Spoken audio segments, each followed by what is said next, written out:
दोस्तों कुछ ही चंद दिनों के बाद 2025 खत्म हो जाएगा और शुरू होगा 2026। एक नया साल, एक नया दौर।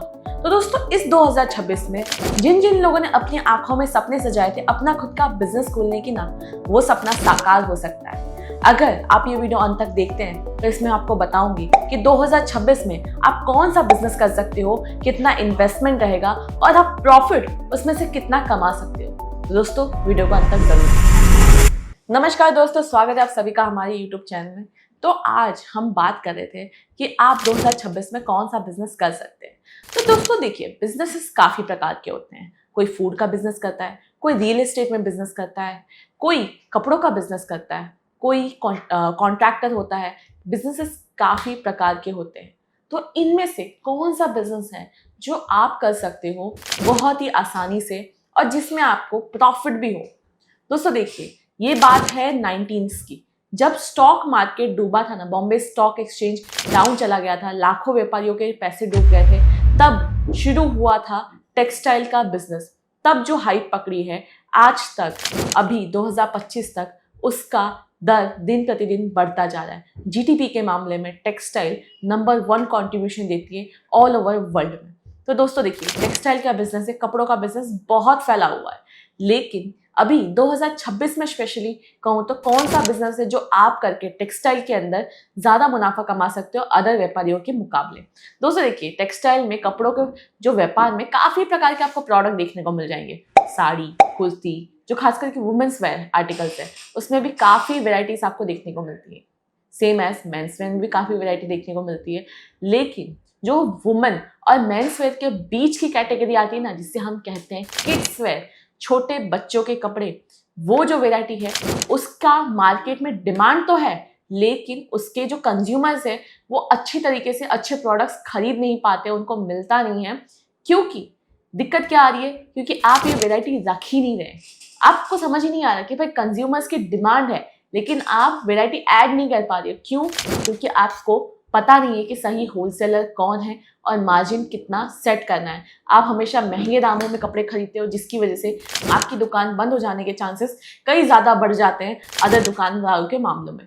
तो दोस्तों देखिए, जब अगर आप किड्स वेयर का बिजनेस कर रहे हो ना, तो किड्स वेयर के बिजनेस में भी काफ़ी सारी चीज़ें आती हैं। जैसे कि जब भी आप बिजनेस शुरू करते हो कपड़ों का, तो एक होलसेलर, एक ऐसा व्यापारी ढूंढिए जो आपको कलेक्शन सस्ते प्राइस में दे, फैक्ट्री प्राइस में दे, जिससे आप रिटेल में बेच के आपको मुनाफा ज़्यादा मिले। अब ये होलसेलर है कौन, कहाँ मिलेगा ये होलसेलर जो हमको फैक्ट्री प्राइस पे कलेक्शन देगा, और साथ ही कितना इन्वेस्टमेंट करना पड़ेगा किड्स वेयर के अंदर। और किड्स वेयर ही क्यों, कंज्यूमर किड्स वेयर क्यों मांग रहे हैं? क्योंकि दोस्तों किड्स वेयर मांगने का रीज़न यही है। देखिए, एक जनरल सोच कह रही हूँ आपको मैं, या फिर एक पॉइंट ऑफ व्यू देख लीजिए। एज अ दुकानदार नहीं, एज अ बिजनेस पर्सन नहीं, अपने आप को एज अ कंज्यूमर सोचिए कि अगर अभी सपोज आपके घर में शादी या फिर कोई फंक्शन है, तो आप दुकान में जाके सबसे पहले किसके कपड़े खरीदोगे? ऑब्वियस सी बात है, अपनों से पहले अपने से छोटे बच्चों की, ठीक है, आपसे जो छोटे होंगे उनके कपड़े आप पहले खरीदोगे, उसके बाद जाके खुद के लिए खरीदते हो।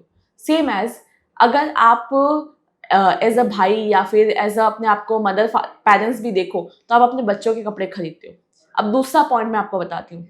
आप दुकान में जाते हो अपने लिए एक साड़ी, एक सूट या फिर एक सलवार लेने के लिए, वहीं एक टी शर्ट या फिर एक पैंट लेने के लिए। तो अगर आपके घर में कोई छोटा बच्चा है, तो आप उसके लिए कितने जोड़ी खरीदते हो? एक जोड़ी तो खरीदोगे नहीं, क्योंकि छोटा बच्चा है, अब कपड़े गंदे करता है, ज़्यादा कपड़े चाहिए होते हैं बच्चों को, तो आप उसके लिए 2 से 4 जोड़ी कपड़े खरीदोगे।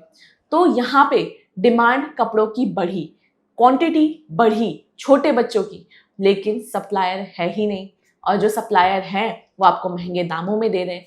तो आपको आना पड़ेगा सूरत, क्योंकि सूरत देखिए दोस्तों मैन्युफैक्चरिंग हब है, जहाँ से आप कपड़े बहुत ही सस्ते दामों में ले जाकर आराम से रिटेल प्राइस में 35 से 100% का मार्जिन ऐड करके बेचोगे ना, तो भी आपके पास में कस्टमर्स आएंगे।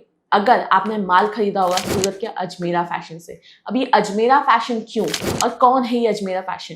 दोस्तों देखिए, अजमेरा फैशन 1992 से चली आ रही कंपनी है, 32 साल पुरानी, जो कि अभी के टाइम में सूरत टेक्सटाइल मार्केट में नंबर 1 पोजीशन पे है। और साथ ही यहाँ पे लाखों व्यापारी आंख बंद करके जुड़ते हैं और स्पेशली फीमेल्स की बात करूं तो 10,000 से भी ज़्यादा फीमेल्स इंडिपेंडेंटली जुड़ के अजमेरा फैशन के जरिए बिजनेस कर रही हैं। और बात करूं यहाँ पे मिनिमम परचेसिंग की और आपके बिजनेस में आप कितना पैसा लगा सकते हो, तो दोस्तों मिनिमम परचेसिंग यहाँ पे 25 से 30 हज़ार है और उतना पैसा आप लगा भी सकते हो अगर आपको घर से बिजनेस करना है तो। और अगर आप एक बिगनर हो, एक न्यू हो, तो मैं तो कहूँगी आप कम पैसा लगाइए, कम स्टॉक लेके जाइए, ज़्यादा माल लेके भी मत जाइए, कम लेके जाइए, लेकिन ऐसी वेराइटी लेके जाइए जो आपके यहाँ पे डिमांड में हो और आपके यहाँ पे चलती हो। क्योंकि दोस्तों किड्स वेयर में भी काफ़ी सारे अलग अलग यूनिक पैटर्न्स हैं, जैसे कि न्यू बॉर्न बेबी किड्स वो हो गया, उसके बाद आ जाते हैं रेगुलर वेयर के कपड़े, उसके बाद जीन्स, या फिर आप सबका कॉम्बिनेशन भी रख सकते हो, लेकिन आप ऐसी वैरायटी लेके जाइए जो सीजन अकॉर्डिंग चले।